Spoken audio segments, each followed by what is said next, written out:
Hello, everyone. Welcome to Apogee Up Close webcast.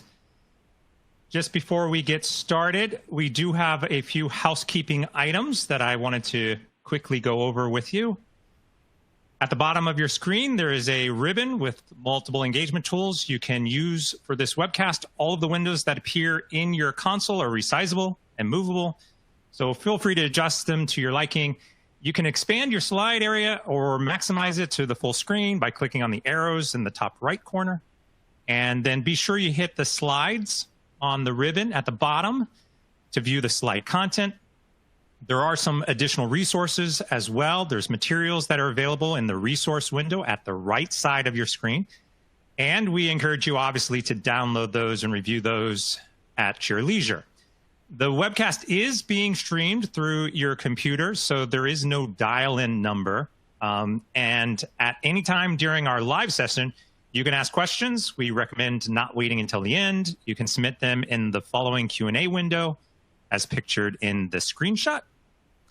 And we will try to answer all of those questions as best as we can.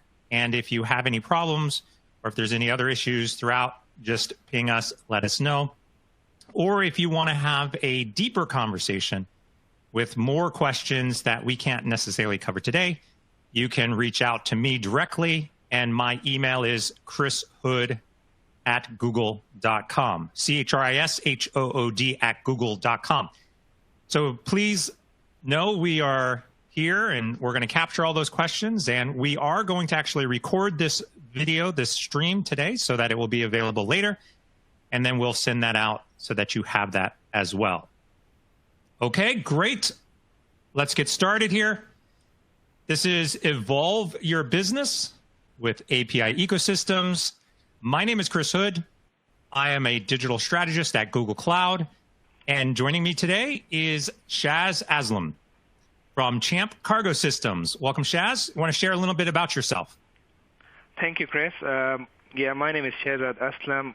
I'm Director of Product Management based in London, and I'm responsible for our key product CargoSpot, which many of the airlines use, and we'll discuss more about that later. Yeah. Well, really great to have you. Appreciate it. I've heard your story. I'm excited to share that story with all of our people today who are joining us. Let's get right into it. Let's first look at a quick overview of what we're going to cover. So we are going to cover a little bit about ecosystems. I know there's some questions out there about what a digital ecosystem is. We're going to look at your story. I'm going to ask you some questions along the way. And then we're going to open it up for the audience to be able to ask some questions and just look at some next steps. Okay? So during these unprecedented times, organizations across the globe are facing severe and several different types of challenges. And the way customers interact with businesses has changed drastically. Digital has become the first and preferred touch point.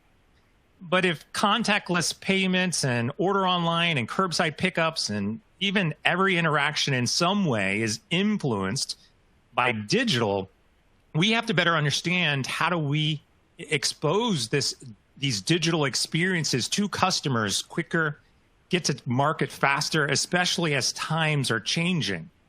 So let's first really just quickly understand, what is a digital ecosystem? I think that's a question that gets asked a lot. Digital ecosystems are really the foundation of how you connect to partners or to customers through various forms of technologies, APIs, usually primarily the API ecosystem allows you then to expose pieces of your company through data or through products with other companies so that they can embed your technologies and your data into their services, thus expanding the reach and the breadth and the demographics and even the markets for who you can connect with through that data and through those products. That's what we're talking about. And if you really look at some of the priorities that customers have today, they are directly related to your digital transformation programs that probably most of you are doing or attempting to do. And so the need here is really, how do you accelerate those digital efforts so that you can stay relevant, especially in this changing times. You know, a lot of people we talk to, we discuss this outside-in approach, where we begin to look at what the customer's needs are and begin to build, again, these digital ecosystems that can help accelerate the digital transformation and get to market faster and get those products that they are looking for in their hands quicker. So we had a survey recently in partnership with Oxford Economics. We surveyed over 1,000 CIOs in very large organizations, over $2 billion in revenue. About 50% of the people we surveyed had 10 billion plus in revenue. And we really wanted to understand what it was about ecosystems and the strategies around building digital ecosystems that cultivated different relationships and the ability to get to market faster. And some of the results that we found were really incredible. Digital business ecosystem leaders, these are really a subset of the CIOs from the different companies that we would say are ahead of most of their other companies in this space, reported that the following direct benefits of the approach of ecosystems were top of mind. 96% of them said that their brand is perceived better than others in their industry when they had an ecosystem. Leaders also reported about 6.7% average annual revenue growth over the last 3 years. That's a huge number if you think about it. Imagine if I could come in and tell all of you, we can increase your revenue by 6.7%. I'm sure a lot of you would say, yes, sign me up. Ecosystems were the catalyst to help make that happen. And over half, 52% of CEOs with a deep and integrated digital ecosystem said these relationships, the relationships with the partners and the customers, greatly enhanced innovation, while CEOs with more basic relationships are much less likely to see that boost in innovation. And to build that deep and integrated digital business ecosystems, these tools and processes like APIs were really seen as the most critical piece of the puzzle. Over half of them said that APIs are important to their organization and the relationships with developers and customers. But the critical piece here, you know, outside of increasing your revenue, the critical piece is understanding how these ecosystems support your business value. When asked to what extent do your business relationships and ecosystems support the following business goals, either today or in 3 years, customer satisfaction, financial performance, which we just talked about, and successful and rapid innovation are all substantially important to them in the next 3 years. So how about if we ask you a quick question? We'll pose this to everybody who is watching and listening. How does your organization engage and innovate with your partners, supply chain channels, and digital ecosystems? There's a couple of options there. We are not actively expanding. We are augmenting existing partnerships, etc. You can read those, fill in the answer, and we'll come back real quickly and look at the results in just a moment. So Shaz, let's look a little bit more about Champ. Can you share more about what your organization does and what challenges you are working to solve? Thank you, Chris. And thank you once again having me. And I'm really pleased, really excited to share our journey and our story, how we are evolving and already evolved to the level of APIs we have today. So I'll take a couple of minutes just to give audience a bit of a view what Champ is, what do we do, where we operate, and what is our industry. So we are dedicated to air freight, basically. And air freight actually by value is 35% of the world trade, which is around $6 trillion US dollar, basically. If we talk about parcels, e-commerce, with air cargo, we send around 20 million parcels in 24 hours. So it's critical to a really very important segment and industry in our life, right? We are around more than 1 million smartphones are shipped within 24 hours. So vaccines, life-saving medicines, and things like that. So we are only focused in the air cargo, and we have customers around 200 customers, which are airlines primarily. Around 70 of them are airline, ground handlers, organizations which help to ship and do the ground operations of the cargo, agents, and things like that. So we have an ecosystem where we have basically airlines, ground handlers, and these organizations who work together to make the air cargo happen, basically. And if I little bit explain the chain that is in the air cargo from a shipper to consignee, when the goods are manufactured and shipper place an order, which is coming from another continent or a country, then it goes through different organizations, through trucking companies, through customs, before the export, security checks, the government checks to make sure the safety and everything around that. Then the transport of the goods by airlines, and the arrival side, again, there are organizations, again, customs and import agents are involved to make sure goods are finally delivered to consignee. So there are many, many organizations involved to make sure a single shipment is delivered from shipper to consignee. And all of these use different variety of systems, right? And the challenge we have in our industry that these systems basically need to talk to each other, because at the end of the day, shipper or consignee need to track the shipment. And to make the actual tracking happen, we need to know whether the shipment is on hold in custom or where it is actually. So that means the integration is a key challenge in our industry due to nature of this, and because various systems involved around that.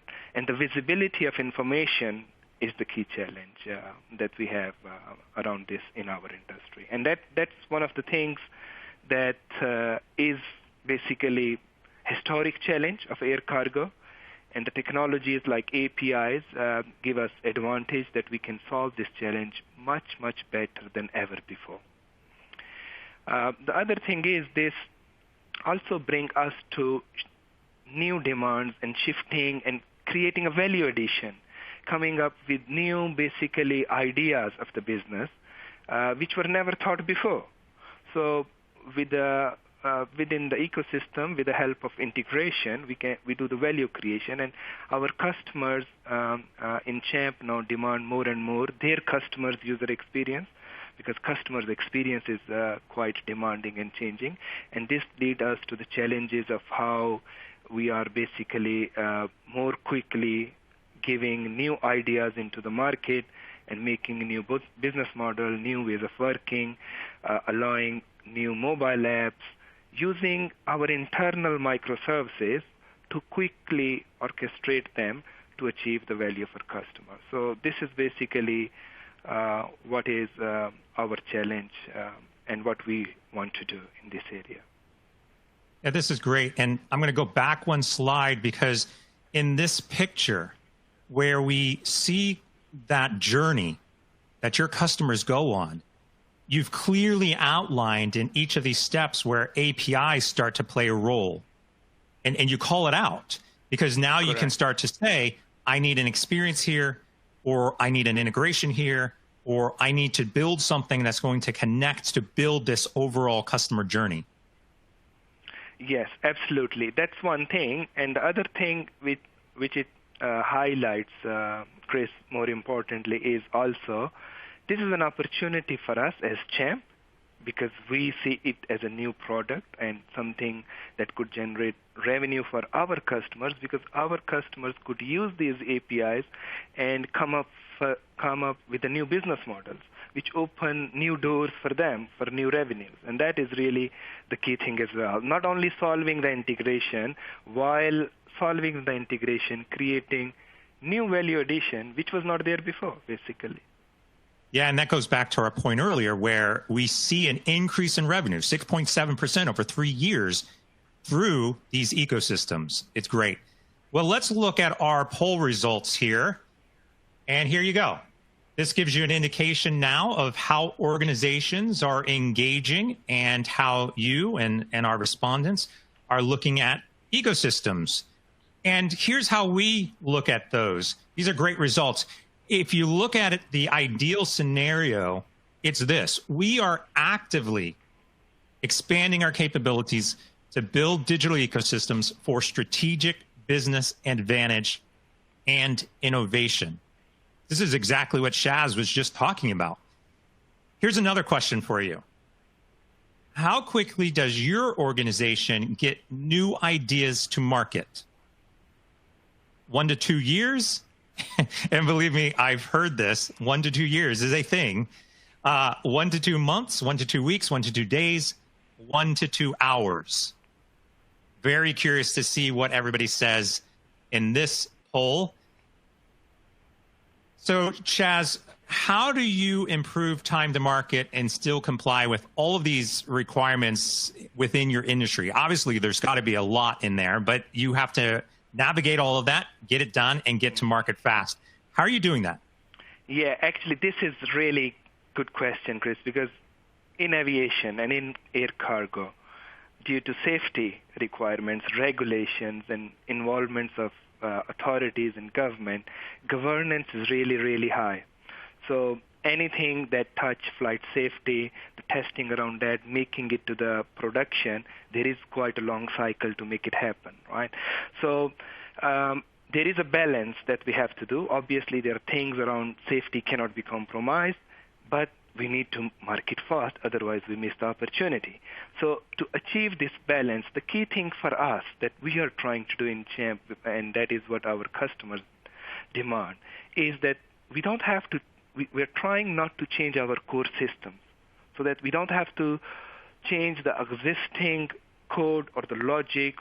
So we try to use our existing services or our existing logic in a fashion using the platform like APG with orchestration, that we try to basically improve the time to market using existing microservices that were written for some other purpose.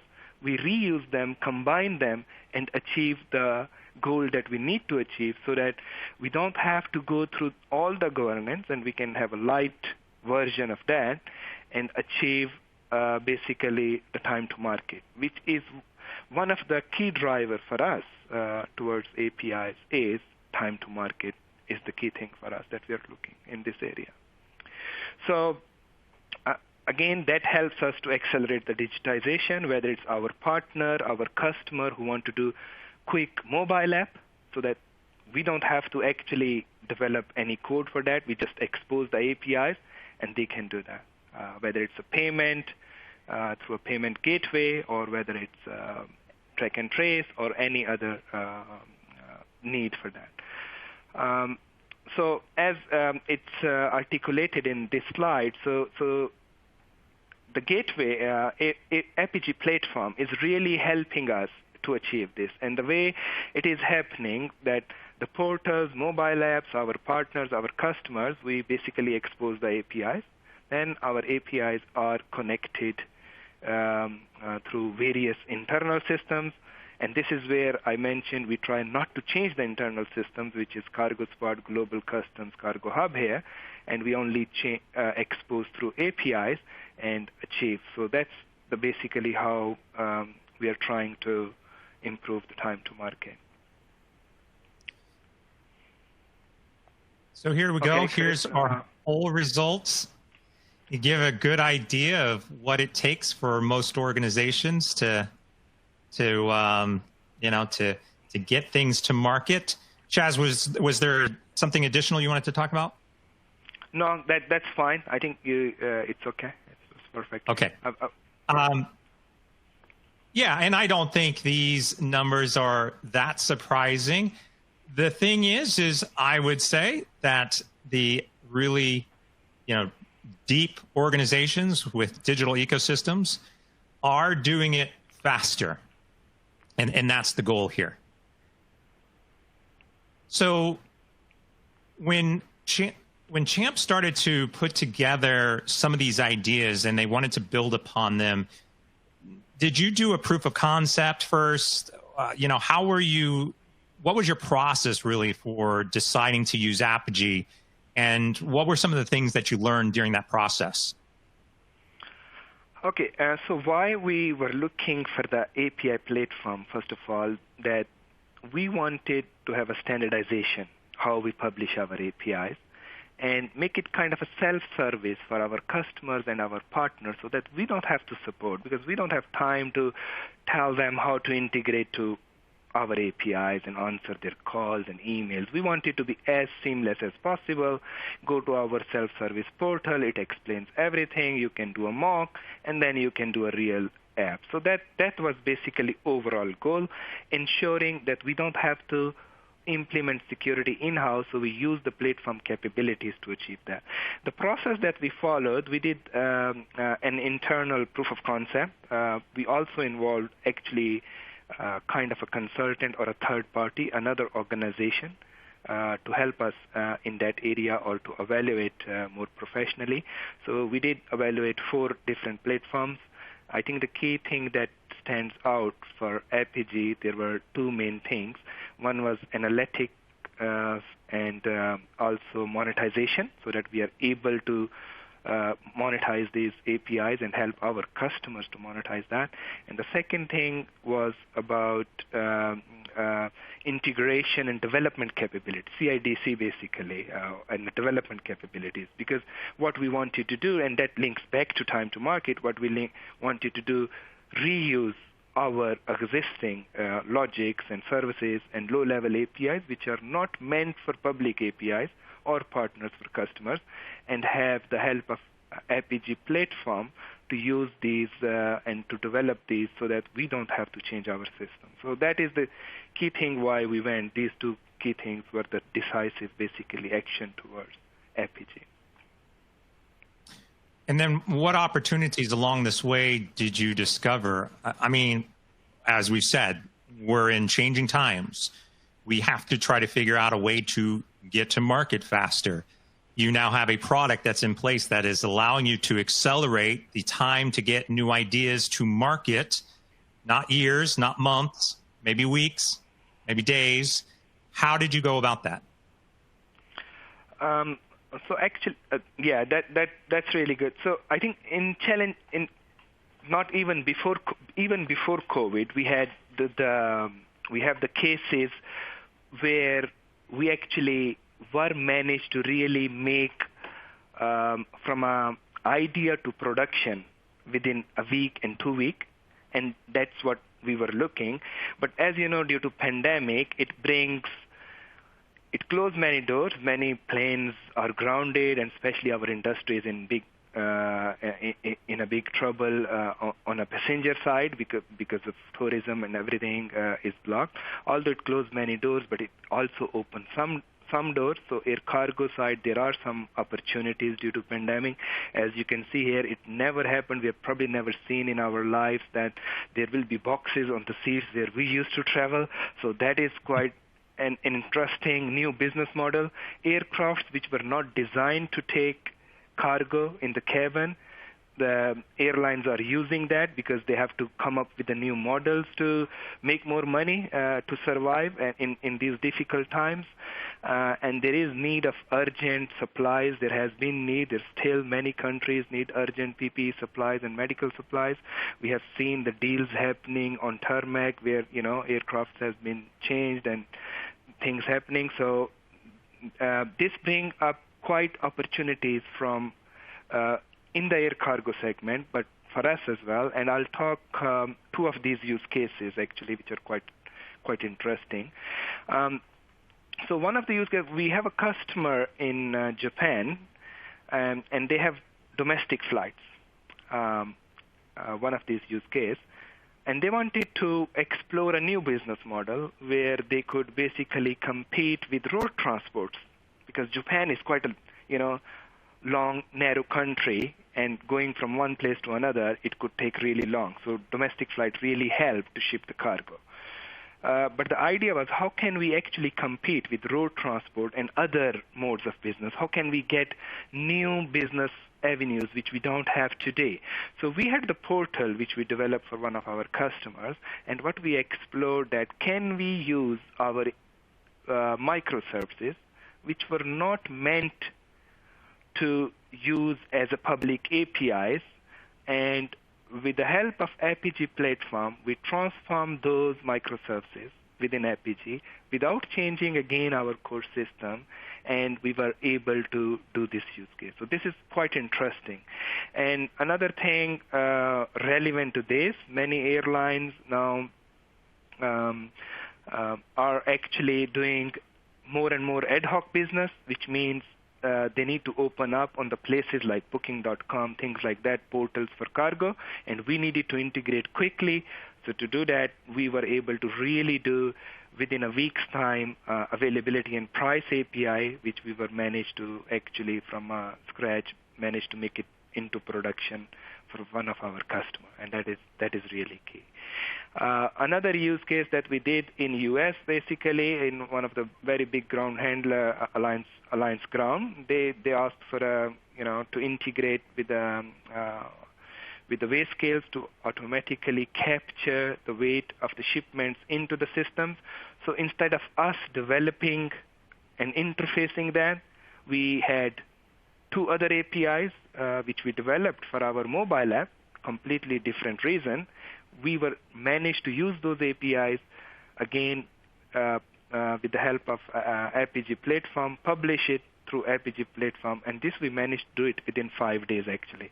And that was great achievement for us. Customer was glad. We were very happy that we really can improve time to market through this way. So that's what I would say, Chris, is the key thing. Yeah, I believe we.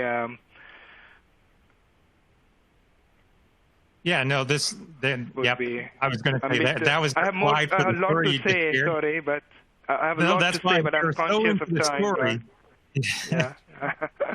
No, it's great. And I think one of the things that we got out of this, not only could you get new ideas to market, within weeks, but you were able to generate new revenue for your business while also generating new business for your partners. Correct. Who were involved in the ecosystem.